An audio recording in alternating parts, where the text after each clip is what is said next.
wabarakatuh. Waalaikumsalam warahmatullahi wabarakatuh. Ibu, saya mohon izin untuk menggali informasi tentang dilema etika. Ini tugasnya untuk melengkapi modul 3.1 yang sedang kami pelajari saat ini. Nah, di modul ini kami sedang mempelajari tentang pengambilan keputusan oleh pimpinan, begitu Bu. Jadi di sini juga saya ingin mengetahui sedikit informasi tentang bagaimana Ibu mengambil keputusan apabila ada kasus atau Ibu menghadapi dilema etika yang ada di sekolah Ibu gitu. Nah, yang pertama sekali, bagaimana Ibu tahu cara mengidentifikasi antara dilema etika dengan bujukan moral yang sering sekali terjadi dan itu ambigu untuk dibedakan seperti itu, Bu. Kira-kira bagaimana, Bu? Kalau kita baca teorinya Bu Jo ya, kita simpulkan itu bisa dilema etika itu dikatakan itu dilema benar lawan benar. Iya, benar lawan benar. Iya. Sedangkan untuk bujukan moral itu kasus benar lawan salah. Mungkin itu seperti itu. Jadi memang sudah kentara lah bedanya gitu Bu ya, benar lawan benar dan benar lawan salah. Berarti oke, itu identifikasi. Kemudian kira-kira ada nggak Bu, Ibu pernah menghadapi kasus dilema etika yang Ibu sulit sekali untuk memutuskan gitu? Ada tidak pernah pengalaman seperti itu? Tentu ada Bu Jo ya. Kita memang kalau di sekolah ini sudah pasti ada dilema etika yang sering kita hadapi. Misalnya kita di sini di sekolah kita ini pernah ada permohonan dari Dewan Guru untuk menggantikan salah satu waka. Kalau waka itu berdasarkan pengamatan Ibu, insting Ibu, itu waka itu sudah bekerja dengan sangat baik dan mau bekerja. Jadi sedangkan dari Dewan Guru ingin menggantikan waka tersebut karena dianggap tidak bisa menjadi panutan. Jadi mereka menganggap ini waka tidak bisa menjadi panutan, maka harus diganti. Nah, sedangkan Ibu tidak mau mengganti karena dari hasil pengamatan Ibu, waka tersebut kerjanya baik dan mau bekerja. Kita kan harus memikirkan bahwa sekolah kita memang perlu orang seperti itu. Jadi berdasarkan pengamatan teman-teman, waka ini tidak bisa menjadi panutan, maka harus diganti. Kan benar juga alasan mereka. Dan pendapat Ibu juga benar karena beliau itu bisa bekerja dan mau bekerja. Sekolah kan perlu seperti itu. Jadi tentu itu sangat menjadi dilema bagi saya sebagai kepala sekolah di sini. Jadi yang saya lakukan, saya minta beberapa orang yang ingin menggantikan duduk di sini, saya tanyakan kenapa mau digantikan. Beliau itu seperti ini, Bu. Kami inginkan beliau itu seperti ini, tidak seperti ini. Jadi sudah. Kemudian saya tampung aspirasinya, kemudian saya bicarakan dengan waka, ini bagaimana Ibu dengan bahasa yang saya ubah sehingga tidak juga menyudutkan teman-teman, juga tidak menyalahkan beliau. Beliau berbuat seperti itu juga untuk kepentingan sekolah, bukan untuk kepentingan pribadi. Jadi setelah kita dekati sama-sama, kemudian akhirnya saya putuskan tetap tidak menggantikan yang bersangkutan karena bagi saya yang bersangkutan bisa bekerja dengan baik dan mau bekerja. Berarti kan keputusan tersebut memang dampaknya nanti kan ke sekolah kita, dan juga ke Ibu sendiri sebagai seorang kepala sekolah yang memilih gitu Bu ya, siapa yang kira-kira menganalisa gitu, siapa yang bisa bekerja dan siapa yang mungkin belum begitu Bu ya. Baik Bu, berarti itulah keputusan yang terberat mungkin ya Bu, keputusan dilema etika yang Ibu hadapi gitu. Baik Bu, bagaimana Ibu menjalankan pengambilan keputusan tersebut di sekolah ini gitu, atau di sekolah Ibu yang kita juga yang pertama kita mengklarifikasi 4 paradigma yang sudah ada berdasarkan teori dalam dilema etika. Kemudian kita juga menerapkan 9 konsep dalam pengambilan dan pengujian keputusan. Kemudian kita juga memegang 3 prinsip resolusi dalam dilema etika. Baik itu kita terapkan dalam pengambilan keputusan di sekolah kita ini. Oh iya, baik Bu. Berarti itu juga sudah termasuk apakah ada prosedurnya begitu Bu untuk mengambil keputusan dilema etika ini? Ada. Nah, kita menggunakan prosedur yang 9 konsep itu. Kita yang pertama melihat nilai-nilai yang bertentangan dengan kasus. Kemudian kita melibatkan orang yang memang berkepentingan dengan kasus tersebut. Kemudian kita mengumpulkan fakta-fakta yang relevan dengan kasus tersebut. Kemudian kita melakukan uji benar-benar, kemudian uji benar lawan salah. Kemudian baru kita membuat keputusan. Kemudian keputusan yang kita buat juga kita refleksi kembali yang angka terakhirnya ya. Baik Bu. Nah, apakah ada cara yang menurut Ibu nih setelah berbagai macam pengalaman menghadapi dilema etika gitu, apakah ada cara yang efektif gitu untuk menghadapi kasus tersebut gitu? Ada. Yang paling efektif adalah kita memiliki fakta yang nyata atau relevan dengan kasus tersebut. Kemudian juga kita mungkin insting pribadi juga ya, dengan menggunakan insting pribadi juga kadangkala efektif, tapi fakta yang relevan itu lebih efektif dari apapun dalam kita memutuskan suatu keputusan. Berarti data-data gitu Bu ya, riset dulu lah gitu. Nah kemudian Bu, kira-kira tantangan yang terbesarnya nih Bu untuk memutuskan kasus dilema etika ini apa kira-kira? Yang pertama bisa penilaian pribadi. Penilaian pribadi kita terhadap seseorang itu terkadang merupakan tantangan yang terbesar. Kita menilai seseorang itu seperti ini. Tapi karena kita pribadi yang menilai mungkin tidak seperti itu. Yang kedua, bisa kedudukan atau posisi seseorang. Nah, misalnya di sekolah kita ini ada seorang ibu guru, istri dari pejabat di dinas yang terkait dengan kita, yang selalu membantu kita. Nah, ibu guru tersebut mungkin sering meminta izin karena harus mendampingi suaminya di dalam pekerjaannya. Dengan demikian akan menimbulkan efek yang kurang baik atau efek yang merugikan bagi sekolah kita. Kita tidak izinkan, dia juga punya kepentingan sendiri, kepentingan suaminya memang harus didampingi. Kita izinkan, itu akan merugikan sekolah. Itu tantangan bagi kita. Kemudian situasi dan kondisi juga. Soalnya seorang guru ingin mohon izin, pada saat itu kita sangat membutuhkan beliau di sekolah, tapi beliau juga sangat ada keperluan lain yang mendadak, memang dia harus meninggalkan sekolah. Itu juga merupakan tantangan bagi kita.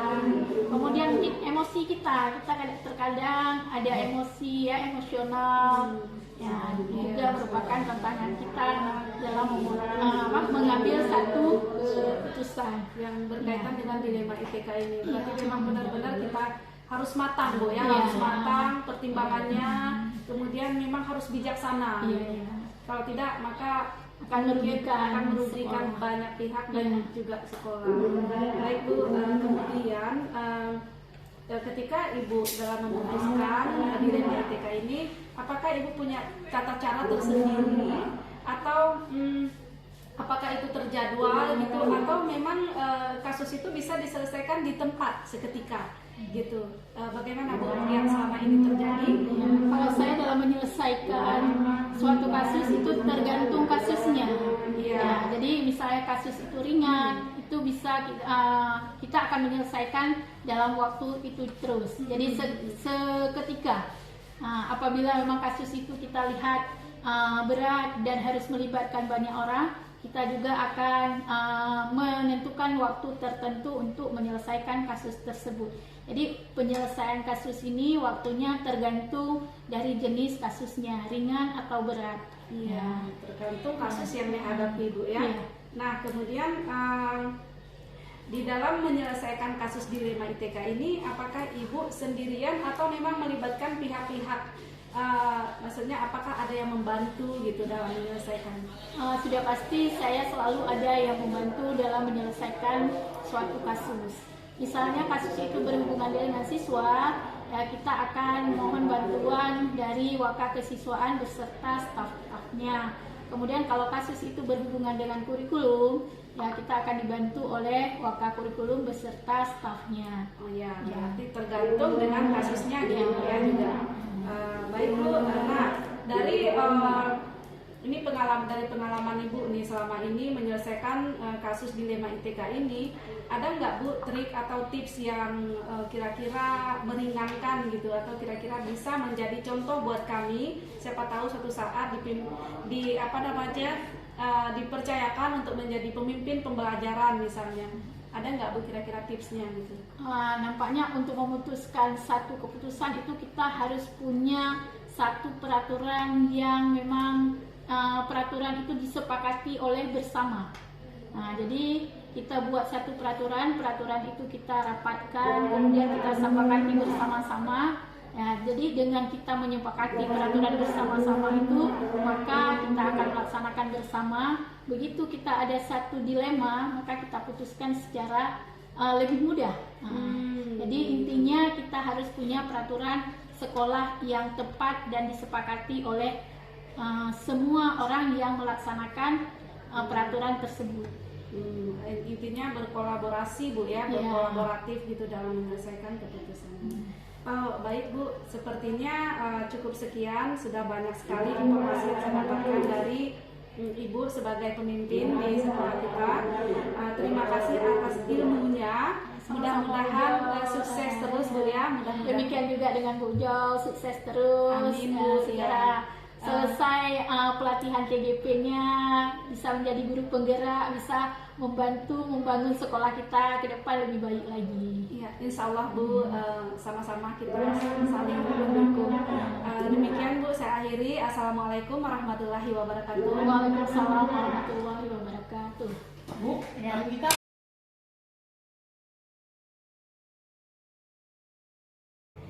Assalamualaikum Pak.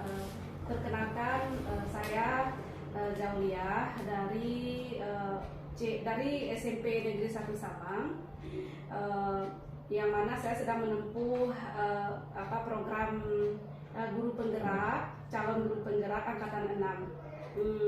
Nah, tujuan saya kemari Pak ingin menggali informasi tentang bagaimana Bapak mengambil keputusan tentang dilema etika yang selama ini Bapak jalankan di sekolah ini. Jadi kira-kira bagaimana ya Bapak mengidentifikasi antara dilema etika atau apakah itu bujukan moral yang selama ini Bapak dapatkan hadapi di sekolah? Nah, terima kasih. Saya sebagai kepala sekolah atau pimpinan di SMP Negeri 2 Sabang, kita terima kasih kepada Ibu Zaulia telah hadir di tempat kami untuk melihat atau mewawancarai ataupun sharing pengalaman. Mudah-mudahan ini bermanfaat.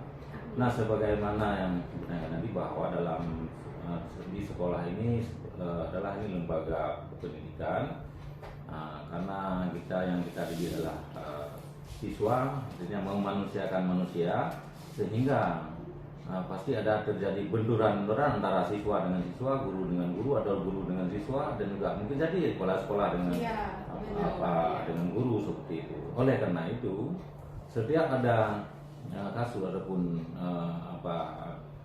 kejadian dalam memutuskan itu pasti ada keraguan-keraguan ataupun namanya dilema, apakah ini benar ataupun gimana. Nah, oleh karena itu maka di sekolah kami sudah ada aturan, tata tertib sekolah, kode etik guru, dan sebagainya, aturan-aturan dari kementerian dan sebagainya. Di aturan itu adalah dasar dalam memutuskan setiap ada kasus. Di samping ada kebijakan atau keadilan yang diambil bersama-sama.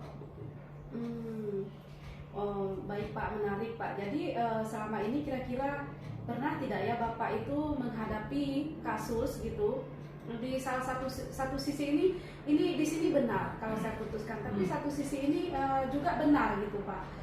Artinya benar lawan benar gitu. Apakah pernah Pak terjadi kasus seperti itu yang Bapak sangat berat sekali untuk memutuskan kebijakan yang Bapak ambil gitu? Ada.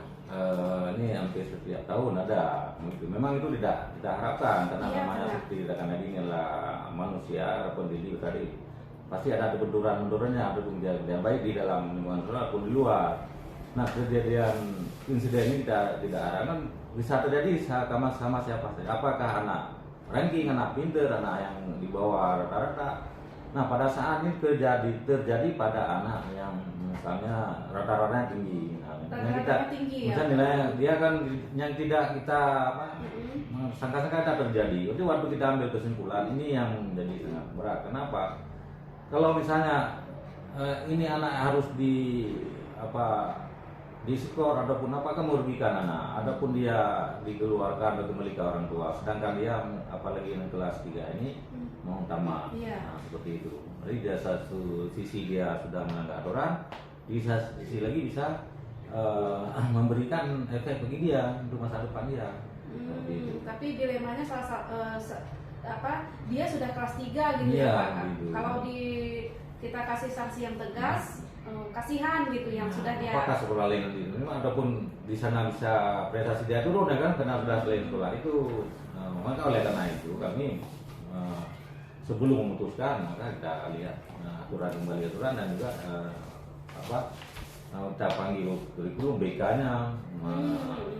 Berarti melibatkan BK Ya. gitu ya Pak kurikulum. Oh, baik Pak. Kemudian dalam menjalankan keputusan di sekolah Bapak ini, terutama kasus-kasus dilema etika ini, bagaimana Bapak menjalankan keputusan tersebut gitu? Ya seperti contohnya tadi gitu Ya. kan? Yang pertama kan kasus ini sekolah-sekolah kan kalau nggak dikasih tahu kan nggak tahu betul. Iya. Nanti ada informasi. Iya. Tentu informasi baik dari guru, dari komite, orang tua dan sebagainya dari siswa. Nah setelah sampai kepada kita baru membuat schedule-nya. Udah ada kasus begini laporannya.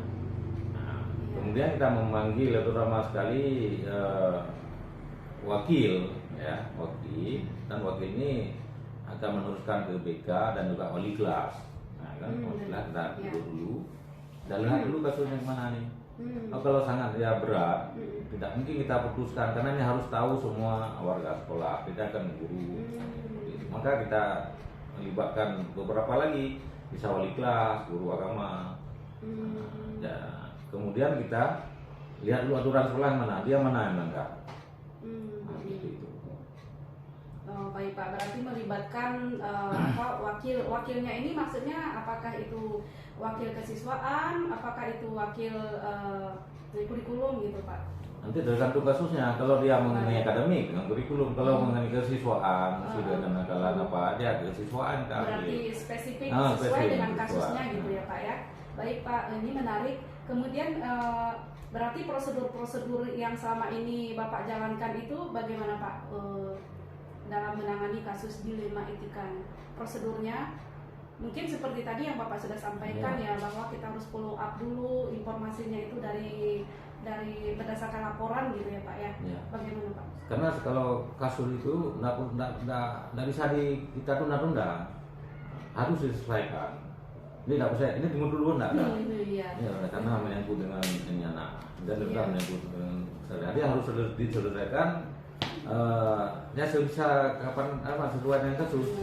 Membutuhkan waktu kalau dia berat itu 2 hari. Kalau dia ringan mungkin 1 hari. Apa perlu bagi orang tua? Misalnya kita buat prosedur dulu ya. Duduk dulu, koordinasi dulu, identifikasi dulu. Yang penting kali identifikasi kasusnya apa. Jadi yang identifikasi siapa? BK. Di guru BK memanggil ini siswa, menanyakan dulu kejadian ini apa. Setelah itu apakah nanti besok kita buat jadul besok kita duduk kembali lapor ini hasil ini. Waktu mengambil keputusannya baru kita hadirkan BU sebagai notulen tulis. Kalau perlu panggil orang tua, panggil orang tua. Iya baik Pak. berarti ada Prosedur. prosedur-prosedur yang dijalankan sebelum memutuskan dilema etika ini gitu Pak. Terus kemudian dari sekian kasus yang Bapak tangani nih selama menjadi kepala sekolah gitu, adakah tips atau hal yang lebih efektif gitu, cara yang lebih efektif untuk mengatasi kasus ini gitu Pak? Ini tentang dilema etika tadi. Ya, yang Cara yang paling efektif ya, kalau seperti menurut Bapak itu yang seperti apa? tadi dengan kita membuat ada SOP yang tadi kan dia lebih efektif karena sudah ada jalur masing-masing. Yes, iya. Tugasnya ini, Ya. nah, ini notulen ini kalau ambil ini yang ada bagian yang nanti antar surat ke orang tua, panggil komite, itu sudah ada tugas-tugasnya masing-masing. Jadi dalam setiap kasus. harus Karena apa? Sangat aneh sekolah misalnya ada anak kan tidak mungkin kamu buat salah hari ini keluar ya. Mana ada sekolah Iya benar. pulang kamu. Ya, berdasarkan prosedur dan ya langkah-langkah. Langkah. Jadi cara tersebut menurut Bapak itu efektif seperti itu ya Pak ya. Kemudian Pak, maksudnya hal apa saja kira-kira ada nggak gitu tantangan nih dari diri Bapak sendiri atau apa tantangan yang selama ini Bapak hadapi gitu? Karena kan ini kasusnya agak berat gitu, dilema benar lawan benar, satu sisi ini benar, Ya. ini benar juga gitu. Dan Gimana Pak tantangannya pengalamannya? nanti kadang-kadang yang dari kasus tidak menerima dia menganggap dia benar itu bisa jadi Iya, seperti iya. itu. Ataupun pada diri kita apakah sudah yang kita putuskan apa sudah tepat, karena kita masih ini juga makanya perlu koordinasi dari komite bisa jadi, kemudian dari wali kelas karena kan lebih tahu anak-anak, dan juga dari BK catatan itu banyak dari BK dan guru agama. Ya Pak ya. Oke, baik Pak. Kemudian maksudnya Bapak punya nggak tata cara ataupun jadwal atau schedule gitu untuk menyelesaikan kasus dilema etika ini gitu? Punya tata cara tersendiri nggak gitu? Atau langsung diselesaikan di tempat gitu Pak? Kami kalau setiap ada kasus itu ada ruang BK khusus, BK itu sudah ada semuanya dengan peralatannya. Jadi bila ada kasus, siswa ini masuk dulu ke ruang BK. Nah, ketika kasus ini tidak bisa ditangani, maka oleh BK dan juga wali kelas lapor ke wakil nanti panggil lapor ke kepala sekolah, baru kita duduk kembali. Kalau perlu sering di ruang saya ini sudah berat sekali. Kalau kasus di ruang saya berarti kasusnya sudah berat. Berarti sudah berat gitu Pak ya? Darurat. Itu sudah Nah, darurat. itu. Saya sering kalau sampai ke ruang kepala berarti kasus itu sudah berat. Kalau belum tidak beraringan, guru menyampaikan ke saya nanti melihat bagaimana ya ibu selesaikan sendiri, ada juga seperti itu. Karena ini dianggap agak ringan gitu ya Pak ya. atau bila perlu saya ke tempat ruang BK gitu. Berarti kalau sudah selesai nanti akan ada apa Pak? Maksudnya apa, laporan kah atau apa gitu setelah selesai? Setiap udah laporan kan seperti yang kemarin itu kami duduk dan didampingi oleh TU Natulen untuk mencatat, karena nanti hasilnya akan ditulis kemudian di print out. Nah, kita katakan kita berdaulat, kita kasih kepada orang tua sebagai surat pemberitahuan apakah dia diskor seperti itu. Baik Pak, berarti ada SOP lah SOP, di ya. ujungnya nanti ya Pak ya. Kemudian Pak, nah selama ini kan dari cerita kita tadi itu Bapak melibatkan semua warga sekolah Ya. yang berkepentingan menyangkut kasus ini. Berarti ada ya Pak ya beberapa orang yang membantu gitu dalam menyelesaikan kasus ini gitu ya Pak ya. Ya, karena kan informasi yang penting sekali informasi. Setiap ada kasus kita harus mendapatkan informasi. Karena anak ini kan bisa dia berbohong atau menyatakan tidak benar, kan maka kita ambil dulu keterangannya itu. Maka perlu guru BK atau wali kelas atau guru agama. Iya baik Pak. Seperti Berarti itu. memang pemangku kepentingannya Ya. di sini gitu Pak. Tidak mungkin kita putuskan langsung gitu. Harus kalau sudah benar baru nanti kita ambil kesimpulan. Mungkin memerlukan waktu. Nah, mungkin 1 hari kalau dia berat ya, kasus ini mungkin nanti kalau kita putuskan merugikan anak, itu tidak mungkin kita putuskan dalam 1 hari. Berarti tergantung kasus yang jenis kategorinya. Kalau sedang sudah ringan, cukup dengan BK atau wali kelas. Kalau sedang mungkin dengan wakil. Jadi kalau berat baru kepala sekolah. Baik Pak. Ya. Alhamdulillah Pak, banyak sekali ilmu-ilmu baru yang saya peroleh dari Bapak, kan dari pengalaman Bapak. Nah, kira-kira ada nggak Pak tips untuk kita gitu, gimana kalau kita ini menghadapi kasus ini, dilema apa sih kira-kira tipsnya dari Bapak gitu berdasarkan pengalaman yang selama ini Bapak dapatkan? Ini sebenarnya kan Allah mencoba kita sesuai yang membuat kita. Setiap ada penyakit pasti ada obatnya juga kan. Jadi yang penting sekali kita harus komitmen bahwa tahu tugas kita apa, ya, posisi kita apa. Dengan sudah tahu diri sendiri apa, nanti untuk kita menjalankan tugas sesuai, tidak melenceng dari hal yang kita putuskan. Kemudian kita harus memperkuat diri dulu untuk diri kita sendiri, dan juga bertanggung jawab, itu yang sangat penting. Karena apapun kejadian di sekolah, itulah yang bertanggung sekolah. Dia bisa harus komitmen, bertanggung jawab, dan juga ada rasa kepedulian. Berarti harus berkomitmen, bertanggung jawab, kemudian ada rasa kepedulian ya Pak ya. Ya. Itu yang harus kita punya gitu Pak ya, sebagai kepala sekolah, supaya menjadi kepala sekolah yang bijak lah gitu Pak ya. Tapi kalau untuk idealnya kan ada kepala sekolah ideal ya. Ya, ini kan harus harapannya ada ya. harapan semua ideal nanti, karena apa? Ini kejadian karena yang kita sekolah lembaga manusia nanti sangat sulit. Manusia ini sangat sulit. Karena kita arahkan ke kiri, dia ke kanan, kayak gitu. Jadi untuk mengarahkan ini mungkin terjadi insiden-insiden, ataupun anak dia mungkin kurang kepedulian sehingga berbuat di luar, mencari berarti atau macam-macam masalah di sekolah itu. Jadi kan itulah kepedulian kita, harus pegang, peduli. Jangan datang sekolah langsung masuk ke ruang kantor, duduk nggak keluar-keluar, datang mungkin apa kita nggak tahu diri. Jadi kalau saya langsung naik ke ruang, nggak siapa kayak tadi kan, datang naik ke ruang-ruang kelas, lihat dulu kondisinya, udah pasti kesiapannya, gitu terus, kayak gitu. Nanti baru duduk sini. Ada satu saat nanti kita lihat aman sekolahnya, langsung ke kantor, kita kerja. Itu tergantung nggak ada. Jadi tidak ada yang apa namanya, harus seperti ini. Tidak seperti itu. Tidak ada aturan kaku. Tidak ada sekolah itu, di kantor, tidak ada. Itu tergantung keadaannya, seperti itu.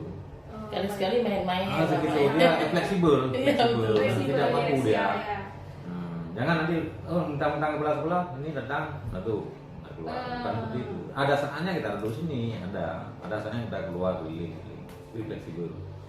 Ya, baik Pak, demikian saja keterangan-keterangan yang ingin saya dapatkan dari Bapak. Terima kasih, kami sudah mendapatkan poin-poinnya. Terima kasih Pak atas sharingnya. Demikian saya akhiri. Assalamualaikum warahmatullahi wabarakatuh. Waalaikumsalam warahmatullahi wabarakatuh. Sukses Terima kasih. selalu Pak. Ya, sama-sama.